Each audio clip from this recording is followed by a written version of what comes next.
Jamaica, active for the good of our nation.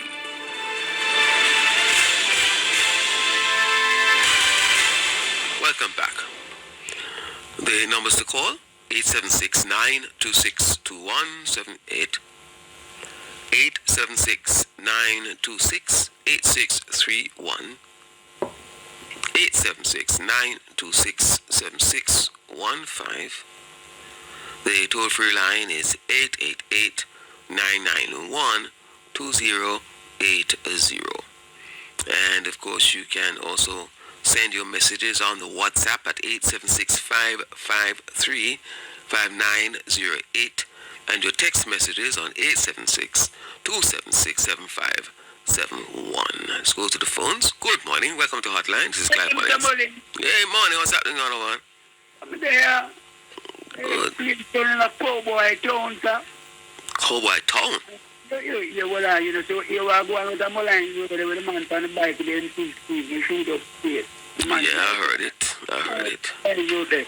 Put a car on there. Yes, I heard it. I think the man use the car and the man after the bike and what and then the gunman dead.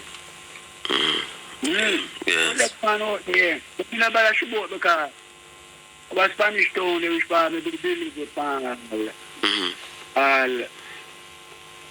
going on French Street and Miriam Street, and then they hear me working. Okay. Court, you know, every day. Yes.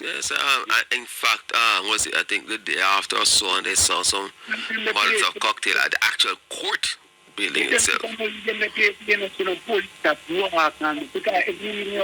just told me travel the place and the man them can do with me for years when I go there. Because Mr. Camden and all have a walk through them, the man there. You know, carry a canteen and saltfish with them, the man there. The man there, you know, health man, the man, yeah. You know, rival the man. Them are too silly. Them used to me. But, you know, me depend on a little program at night time with the police and the 60s. It seems like them organize that. Me no better come back and talk too much. No, well, no, man. You know that persons, especially in our age group, that wisdom should guide us. Not true? Yeah. Sometimes, you know, wisdom should guide us. You know, we have to be wise in how we do and say things. You know, if I do my thing, man. You know, for a long time. You know, when people hear me talk, man, you can't straighten out on Jamaica people. You can't treat me. The experience with me about road, you know, you hear me talk, you can't trap me. You can't trap me. Right. Because the other day, when me tell about these Queen Street, 43 and the man, you know, see, right away, because I tell you, I see a man with a belly woman, everyone. Yeah, I remember the discussion. And you know, see them, we are going out there, the man, we shoot up. Yeah, all right. Yeah. When you may leave that. Yeah. See me, I say, look, me have a little thing to show you. Yes. Because so me can do, because me can pass on the information at night time, because I don't know what me say, what me do. But you know, them talk with them to talk and do with them to do on that program. And I say, then I want to come back on that. No, look, you know. I don't know what that, you know, but anyhow, go ahead. Look at Mr. Vaz, I talk about the train and things. I want him to do. I make me tell Dr. T about the car, everything in a one. I mean, I want for the police then. We don't find ferry there. We them to look for something. I'm going to give them that. 3 furlong or so, or 2.5 furlong from the stoplight where you turn to go to Portmore. You know about Pantheon tree? You know about the Pantheon tree then? Where them people do? Okay. You have one on your left hand side there now. Go just up to your left and Pantheon tree. Look and the Pantheon tree no give no warning when they go up. Yes. You have to make sure it take time, you know. So some people on the left hand there are clear out some land. Over on the left hand there go. If Pantheon tree, if you just made it mark it, you know, it broke. It have a Y. Okay. And it can broke neck. If it broke on if anybody walk out, when you left the stoplight, God forbid, yes. 60 cents you go down there. Yes. The ferry police are one and go down there and call the people and the polite people and cut that tree there. Because it's hang over the, on the highway, you know. Okay. Yeah, that's a serious thing. No, and they tell Dr. T, right there that day, and they tell you too. And then they put you the picture there. Over the building where the picnic go. Yes. But I don't go to this man, this mongoose. This, I something when me see. Mongoose, them they make nest in the garbage.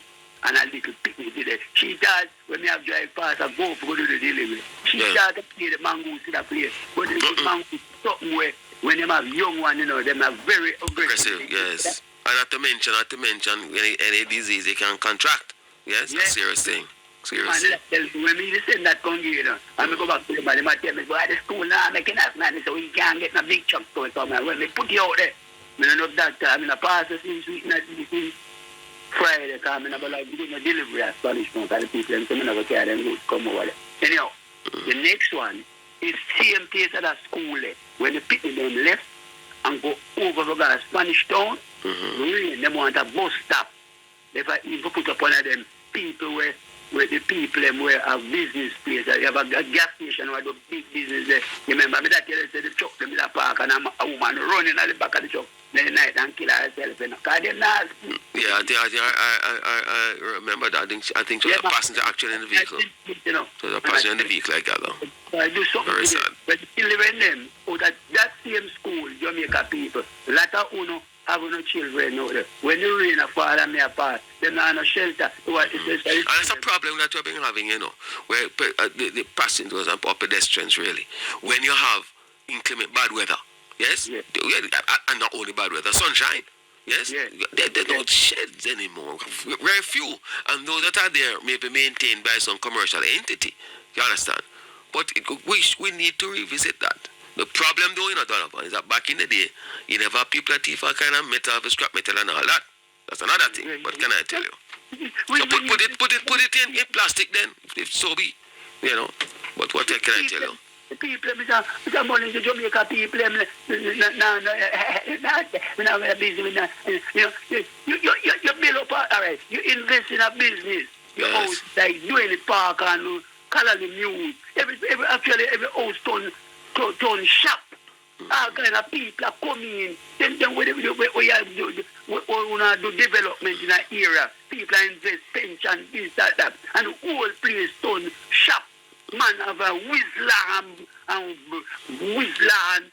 grappa and everything I sell. So the place run down. Yes, I don't know if I'm going to leave you because I'm right and I want to into the break and I want to squeeze another call in before. All right, but your point of you know what happened, Donovan?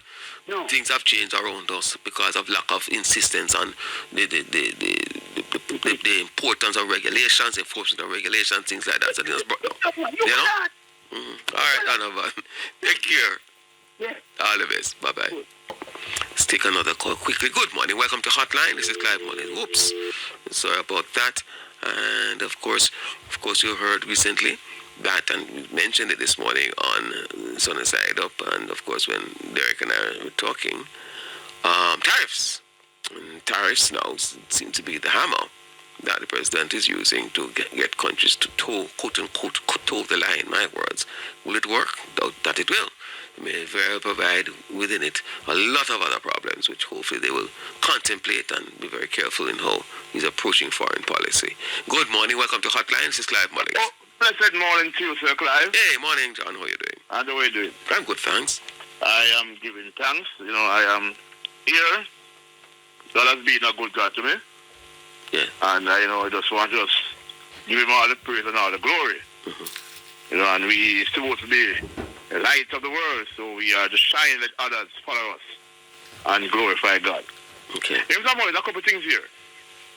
I have realized, Mr. Molynes, that a lot of our assets are being sold by the government. I don't know why.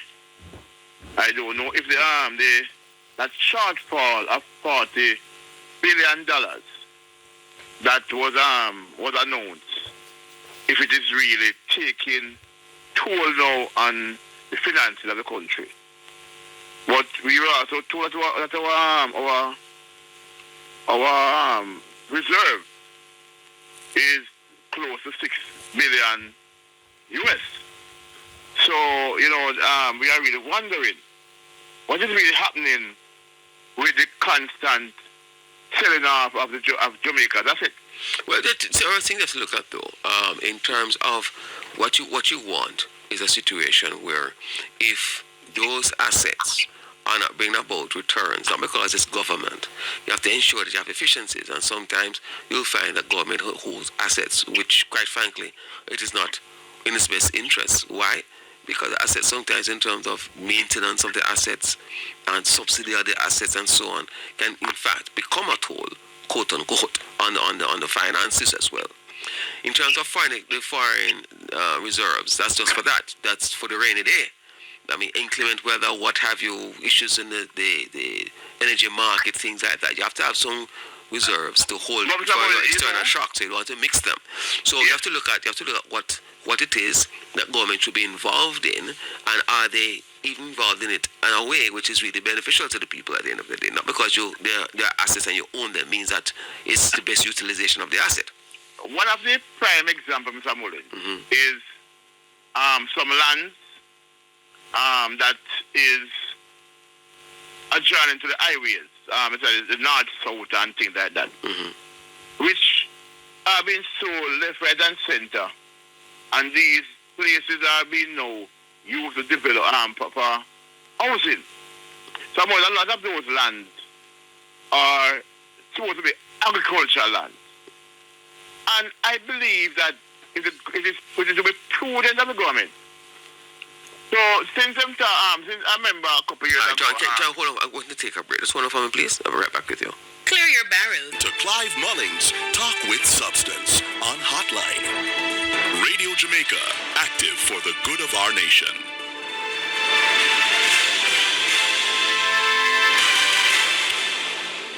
Back with you, John.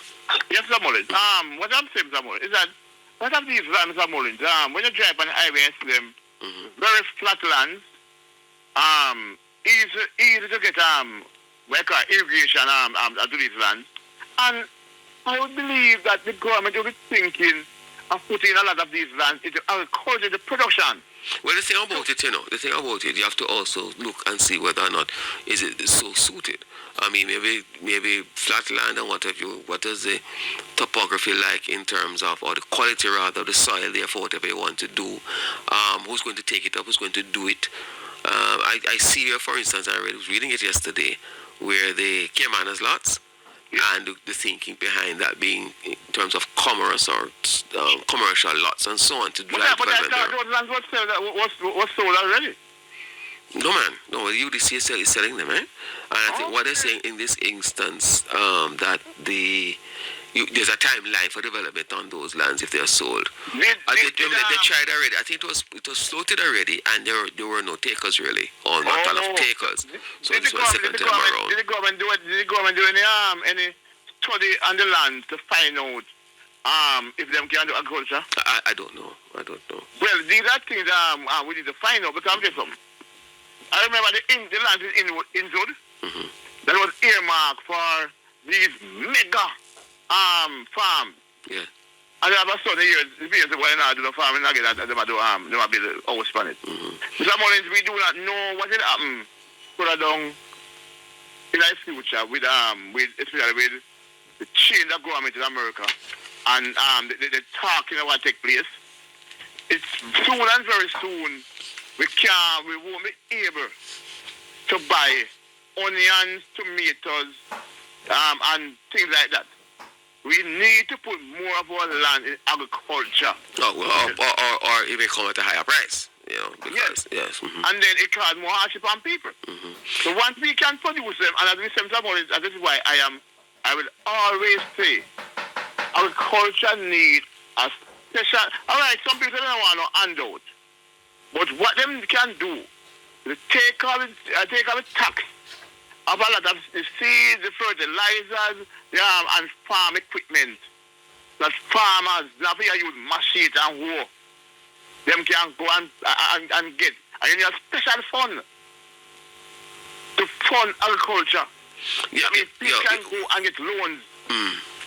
And so make sure they can do them farming, and we can feed ourselves. If I just 80%, when we can feed ourselves 80%, we'll be in a better position. I think what you have to look at as well, in all seriousness, is whether or not you are not to have large development in terms of farming and things where farmers are contributing to that. I say that because the cost inputs can be challenging and the uncertainty of it. Yes? And are we at the stage now, if we're going to look towards not only feeding ourselves, but in terms of exports and the costs of doing that, do we need to have a myriad of those, all these small farmers acting on their own account, or small farmers who are also acting not only on their own account, but supplying elsewhere? If you see where I'm going. So they have already take off for their produce. Things like that you have to look at, and hopefully that can work. Yes, but if you don't do it that way, we may very well find you have a lot of persons in the farming different things. But then they have their own challenges, and before you know it, you have the supply issue. It can be a real one for them.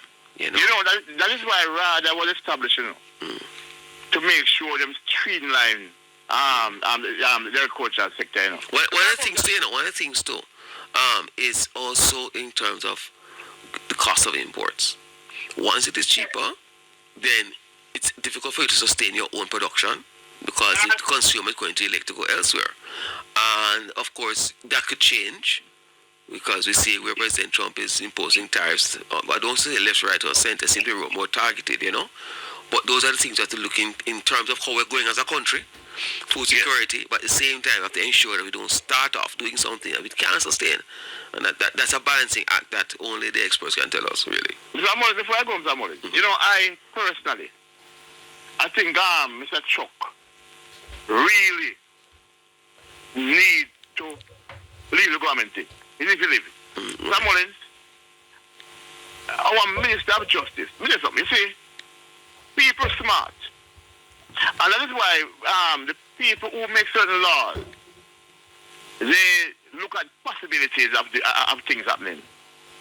When I believe that the Integral Commission Act that asks about spouses and minor children, assets, we know that people can channel ill-gotten gains to family members. So when him come down and say, I must ask him telling people, it is not none of the Integral Commission business to ask the spouses and others for clarity on their financial status. That is setting a very dangerous precedent, Mr. Molynes. What I would say is this, as Minister of Justice should never have implored or even suggested that parliamentarians not comply. Yes, it should not have fallen from his lips. Outside of that, and I will tell you from my own personal experience, it can be very exacting in terms of providing information, but I understand and I appreciate that you need to hold on. Let me just finish. Yes, fine. Yes, but what's important, if you're going to ensure you track and to see what is happening, then your spouses and your children are going to be drawn into it, unfortunately. The thing is, I'm just trying to quick point, just allow me, please. The thing is, I think, however, that aside, this thing where once you have been involved in the political process, what the financial institutions call you a politically exposed person, it follows you almost like the plague. Why do I say that? I know persons, including myself, having left politics almost more than a decade, and I'm flagged as a politically exposed person. Absolute nonsense. Yes? Okay. So those things like that. That's exactly. I think that quite frankly is overkill. Yes? Yes, fix it now. Fix it. Once you leave politics, once for a period of time, then I believe that you are no longer politically exposed. Yes. All right. So that can be fixed. Absolutely. All right, John. All the best. Thanks for calling. Good. Bye-bye. Yeah. The numbers, let me just remind you of them. 926. Of course, you know the 876 requirement. I'm not sure if they've put in place now the other prefixes, have they? I don't know. But thus far, it's still 876-926-2178. 876-926-8631. 876-926-7615. And our toll-free line is 888-991-2080. Good morning. Welcome to Hotline. This is Clive Molynes. Morning. Morning. Welcome. Morning. This is Ron from St. Anne. Hi, Ron. What's happening? Nothing much. I have a little observation. It's kind of spot on with your point this morning about us as a people participating in the justice system. I've observed that the opposition is adamant that the CCC be included in this first part of us going republic. Oh, the CCJ. Right. Or put another way, not abolishing the appeals to the Privy Council. Yes. Yes, but I'm saying there is a proposal put forward that it will be made a referendum for the people to vote on that. Yes. So why is the opposition holding out so strongly on that? The philosophical position, really, and political position, is that there should be no half measures. In other words, you go to pardon the expression, the whole hog, right? Because you can't on the one hand say you're a republic, but you also have your final appeals to the Privy Council. And there's some merit to that. However, herein lies the rub for me, personally. I think that you don't want to, and you do one part and then that other part in terms of the Privy Council. Because here's it. The thinking is, and I can't say it is wrong, that you can in fact abolish your appeals to the Privy Council without having a referendum. You need a referendum to change those things that are deeply entrenched. The Privy Council is not. But here's the problem for me. Let us say you do that. But then, in the future, they come and say, well, listen, we need to change that. So, you don't put it to the referendum, you just change it by your majority. Yes? Your 2/3 majority. So that leaves an uncertainty. I think that the preferable position, this is my thinking, that you should include that as an issue on your referendum to ensure that your final court really is a deeply entrenched one. So the people say, all right, we want to go dispense with the Privy Council, and you say, all right, we want to the CCJ. Then you want to do that and deeply entrench it, so that you don't have any other changes that can lead to uncertainty with the court. See where I'm going? But that's my position, my thinking on it. But they believe, however, and one could argue that they are a strong philosophical ground. If you're going to do everything, let's do everything one time. But the practicality of it and the consequence of it should be looked at as well. That is my view. Exactly so. So I really cannot see why the entire process should be held up. For that matter. Yes. But if it goes to the people and the people decide that, the people may decide that it is the CCJ, the people may decide that they want the Privy Council. That is true. As it happened in St. Vincent and the Grenadines. It went when the people so decided. I'm saying, why stall the process? Why not look out for the people and let us move forward with making ourselves a republic? I know that. I mean, we just celebrated Marcus Garvey. Marcus Garvey said, "A people without the knowledge of their history is like a tree. It's like a tree without roots." Yes, but that argument could also be provided to say, listen, there is also another thought, which means you must go the whole hog. Remember now, I think it was the former Prime Minister, P.J. Patterson, is of the view that, listen, go the route, and which strategically I think is the wiser thing to do, is to at least get to that stage of becoming a republic. Yes? Yeah. And don't sacrifice that possibility by wanting everything at this time. Yeah. Right? I would agree with him in that perspective, but it is what it is right now. Yes, right?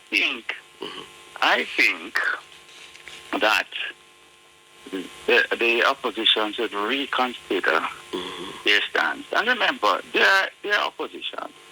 So why they think that they should thwart the process? Well, they should allow the first step to go on, and probably, who knows, by the time the next step comes, they will be in power. Yeah, but the thing is, let us, for argument's sake, say, all right, you allow for the process to go through at this stage in relation to the president and so on. Let's say the people do decide they want a president. I want to take a time saying I'll be right back with you.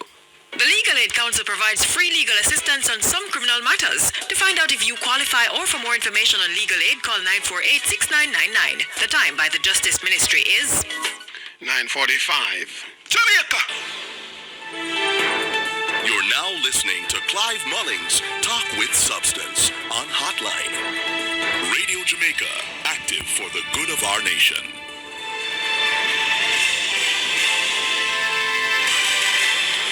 Thanks for holding on, Ron. I'm back with you. Yeah. So the point I was about to make is this.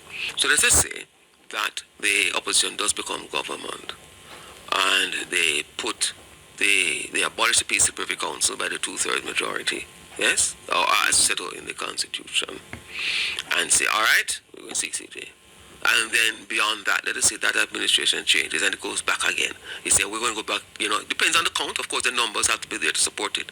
But for purpose of the discussion and the hypothesis, let us say, all right, after that, we're going to have a change again. Is the thing going to be we no longer want to have the CCJ? You see where I'm going?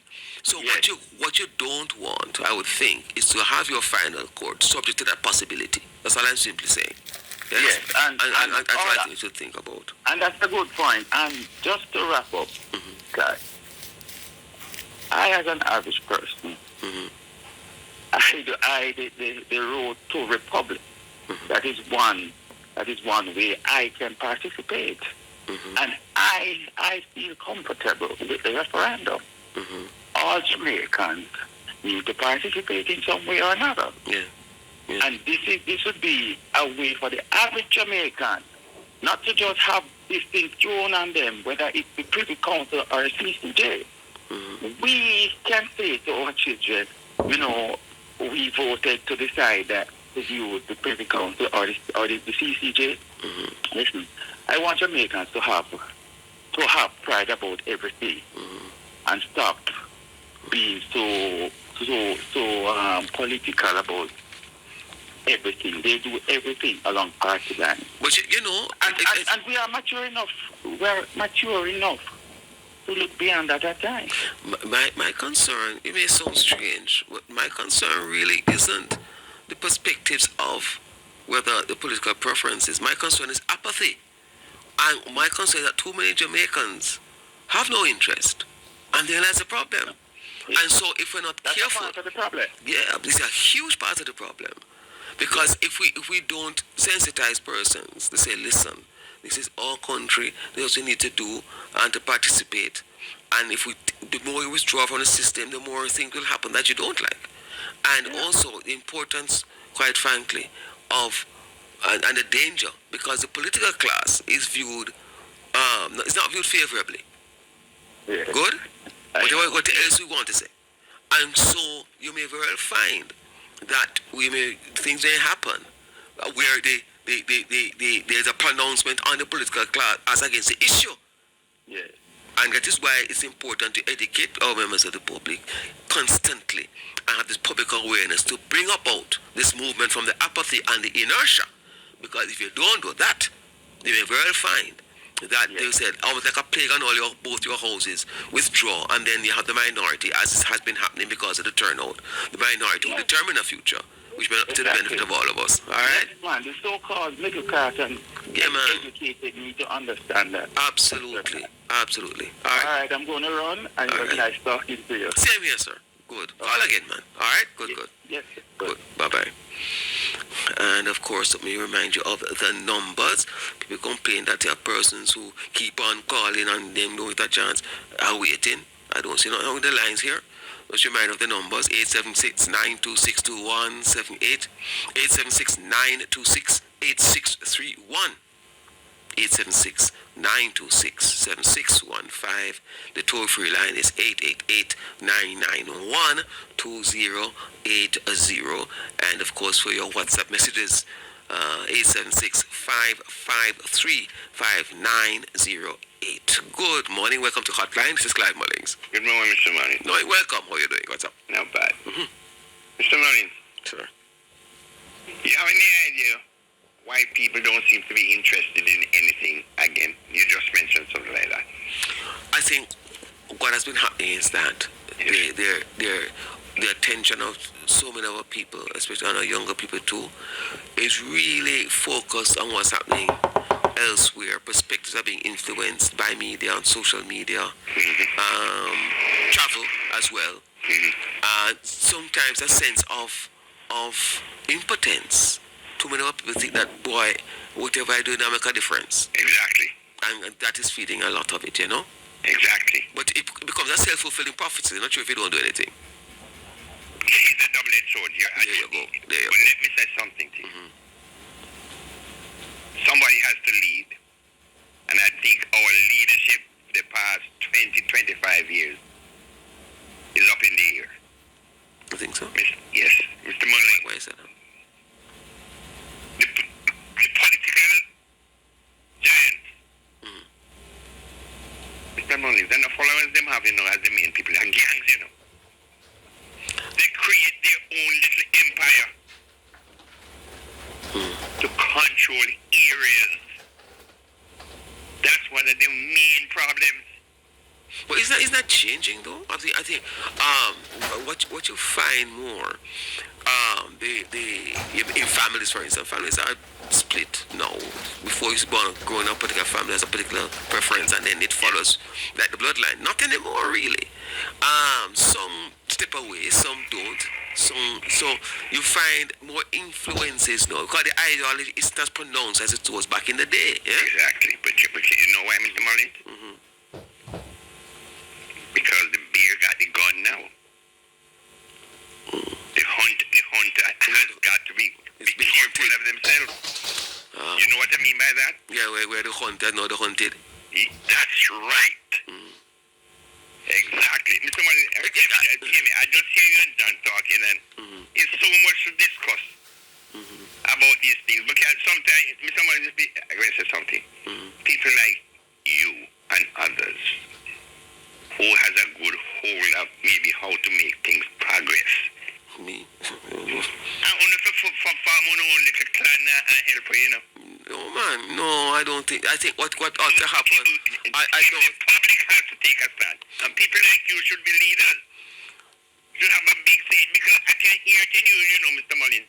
You're not comfortable with what's going on, I've never been comfortable. The fact of the matter is that that was my past life. I remember almost 12 years of my life was in the public space. I know.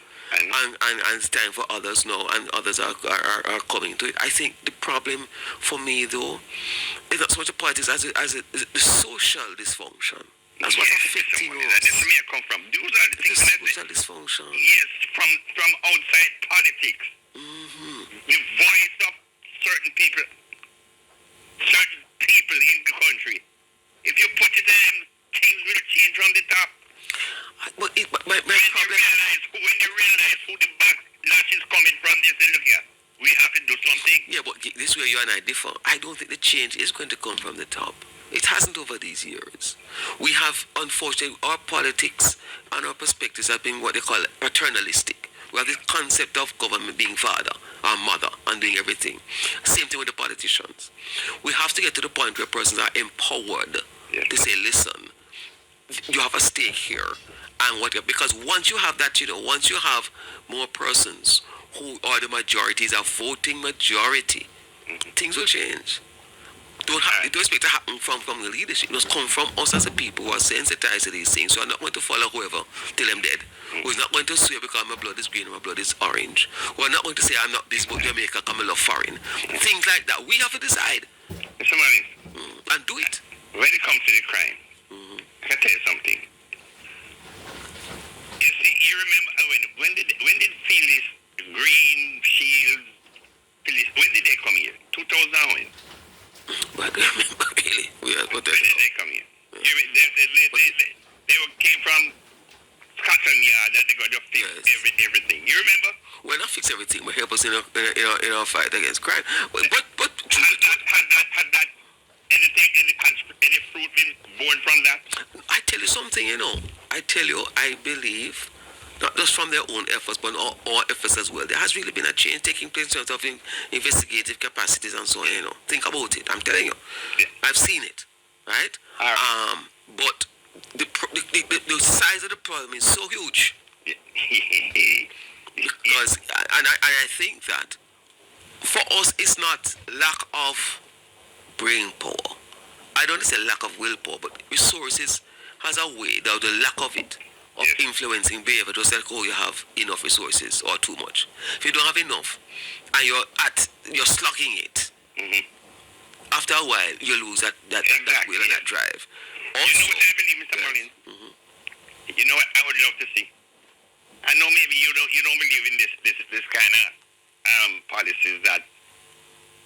Remember when they had the CMU? this. Oh yeah, yes, right. Crime management. How was crime? I have to look at the data. I have to look at the data. All right. But what I would say is this: the number of police killings has come down. Yes. We also see, and they tell us, I was listening to the news last week, that murders have been coming down. Mm-hmm. You know why? No. Because those who used to confront the police realize that we're not going to sit down and take it anymore.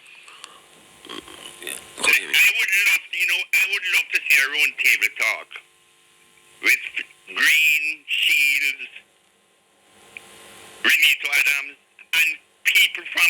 Mr. Mullins, I'm a farmer. Mm-hmm. Years ago, we had a thing named Whitehead. We had a thing named Gaston. What's his name? Used to kill it. We found out it couldn't kill it. Mm-hmm. We had to turn to another one. And so that one is outlawed. But I think we have to use. Let me tell you, I think we have to use. one of the things you have to also bear in mind is the flow of weapons into the country. Yes. If we can get on top of that, Yes. then it's going to be a very much more difficult. The flow of weapons and ammunition, access to that, Yes. those tentacles have to be It's checked. frightening. It is frightening. And therefore, if you don't do that, you'll find that those who are either imprisoned or dead, they're going to be replaced by others. Exactly. And so we have to see how best we can get to all that supply as well. It's a huge part of the problem. Really. Look, I'm down the Molynes Road this morning. Imagine, man per motorcycle with AK-45 or M16 per motorcycle. Mr. Mullins, where this coming from? Do you think we have to do something, sir? Well, or else, hear me, we are on the brink of going into our problem is it's not only us. If we can't get the flow of weapons coming into this country from elsewhere and ammunition, because a gun is just a hammer without ammunition. You know? I know, sir. Right? I know. So, Remember, hear me, let me say something. When it comes to ammunition, let me tell you this, but I know that they can make the bullet them out there. yeah. I You go to, hear me, if you go to a shooting range, I used to go to a shooting range. Yeah, don't give too much information. No, hear me, no. No. And you see the shells that we use? That man is a pick of everyone. And I used to wonder when him say because they got in the wrong hands. Yes. They might make bullet out there. All right, I forgot to leave you right on the 10 o'clock. All right, blessings. Take care. All the best to you. All right, we'll take a break for the 10 o'clock news headlines. You're listening to Radio Jamaica 94 FM. Here at Hypro, farming